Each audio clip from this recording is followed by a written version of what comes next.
Alrighty, hey there guys, Adrian DeCosta here, aka Jetterbro95, coming at you guys with another video. Now in this video guys, if you guys do hear my throat being a little bit off right now, it is because I am just recovering from a bit of a sore throat. That's one of the reasons I was hesitant to stream today, which I ended up not streaming because the interest just wasn't there. We will be up tomorrow. We already have me at our goal for the interest, so we'll be up tomorrow on Twitch at twitch.tv/Jetterbro95, link in the description. But we did get the new content for AKAs as well as content schedule. And in this video, guys, what I want to do is something I normally don't do.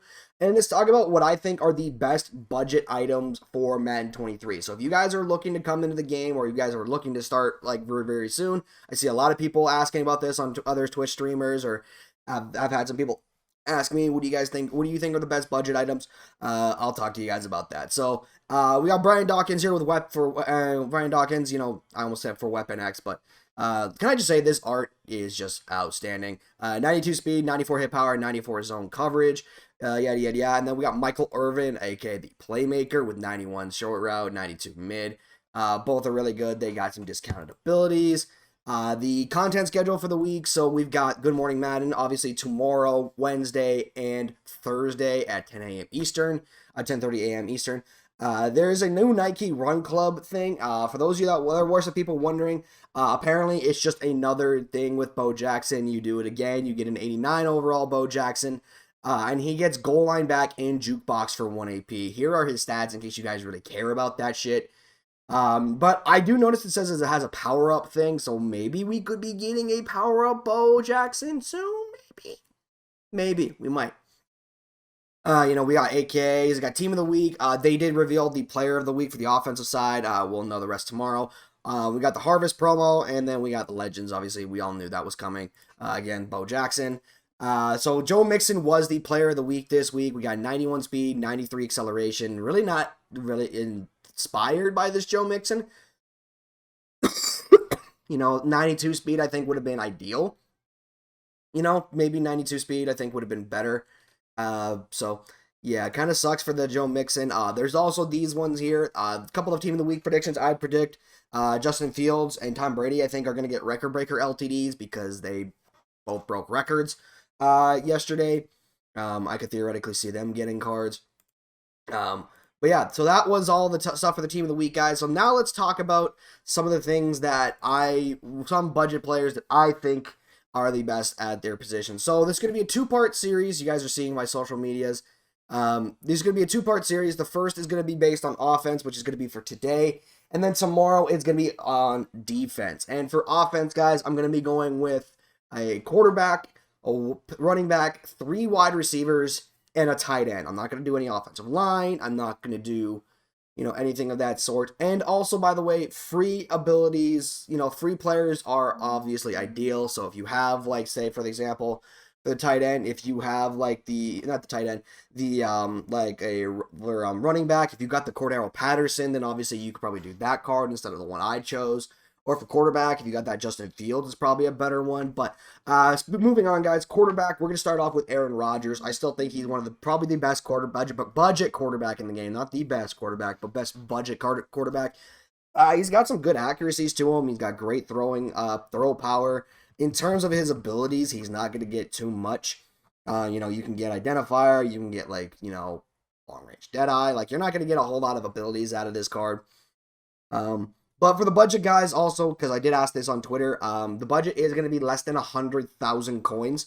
Would be classified as a budget item, because I did actually post this on Twitter. I actually asked you guys, what do you guys think is the limit, best, overall budget for, where is the tweet? Best budget here it is.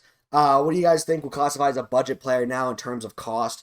You guys are overwhelmingly going crazy at the time of recording this video with under 100K, so that will be the precedent. Also, Aaron Rodgers does get Slinger 1, which is the best release in the game by a significant margin, as you can see just over here. So yeah, Aaron Rodgers definitely best budget quarterback in my opinion. Now, in terms of running back, call me a little bit biased, but I do think best budget running back is going to be K9, aka Kenneth Walker. 91 speed. He's the fastest running back under 90 overall, if I remember correctly. He's got 89 acceleration. He's got good carrying with 89. He's got 87 change of direction, 91 juke. He's a very small back. You can get him for about 80K right now. Overall, he does get things like jukebox and backfield mismatch for 1 AP if those are the things you want to get. I like that idea for backfield mismatch because, obviously, the backfield mismatch, getting better route running and catching on those angle routes is going to be nice, or those routes in general. But overall, I like this K9 card. He's got great traits. He fights for extra yards. Doesn't have high motor for some reason. I don't know.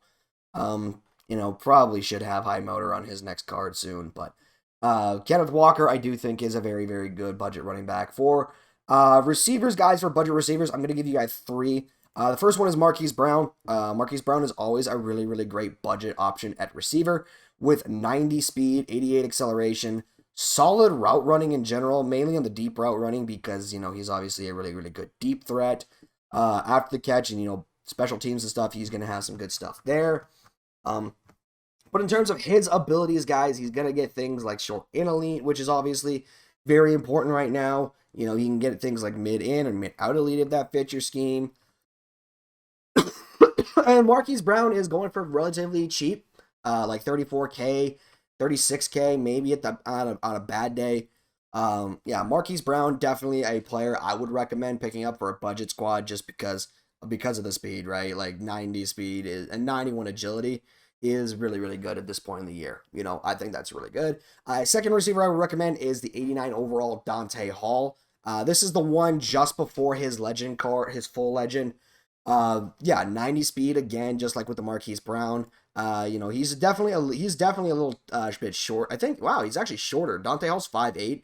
Yeah, bit of a short receiver type of thing, but at the same token, it's like, I understand people may want me to put out like some tall receivers, but in this game, height doesn't matter. It just does not fucking matter in this game.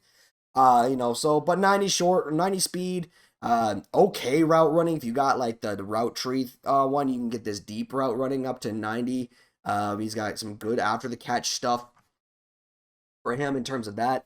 This one is one of the more expensive ones. You can find them for like 79, 80K. You got some pretty decently expensive ones. Abilities, obviously just the short and elite, but in terms of like budget cards, I like this Dante Hall as a budget card, especially with the standard that you guys have set being under 100K. So I decided to go with Dante Hall. And then the last one is DeAndre Hopkins, 88 speed. Yes, he's a little bit slower than the other ones, but he's much taller at 6'1" as well. So that is a great thing there. If you obviously have the strat item, again, you could bring this short route and mid route up to 88 to like 90 and 88s.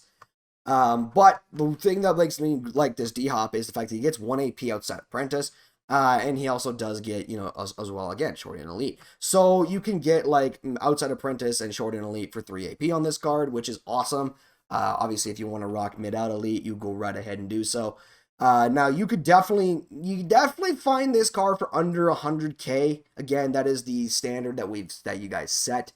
Definitely would look to pick him up as soon as possible, obviously, because you never know, he could go up or down, especially with next week being the end of the international games thing, or I don't know what they're planning to do with this. They made Team of the Week this season really fucking complicated for no reason whatsoever. And then, in my opinion, the best budget tight end of the game is Donald Parham. 85 speed, not the fastest player in the world at all. He's got an 87 spec catch, but the height makes him, in my opinion, the best budget tight end with being 6'8". There was a reason a lot of people just hated this card at the beginning of the year, and rightfully so. Parham is like one of the best cards. In terms of like when he launched, he's probably one of the best at his position. He's probably one of the best cards of all time, simply because of when he launched, because of what the game was like when he launched. Again, short and elite. He does come with deep out elite built into his character, to his ability, to his player item, because he is a superstar card. I think this Donald Parham is probably the best budget tight end in the game. And with that, guys, that's going to do it. Hopefully, you guys did enjoy the video. Just a little simple, quick video. Tomorrow, I'm going to go over the defensive ones, what I think are the best budget defensive players in Madden 23. I'll talk about how I decided to sort by them when we get to that video. But again, I'll see you guys in the next video. I'm out. Peace.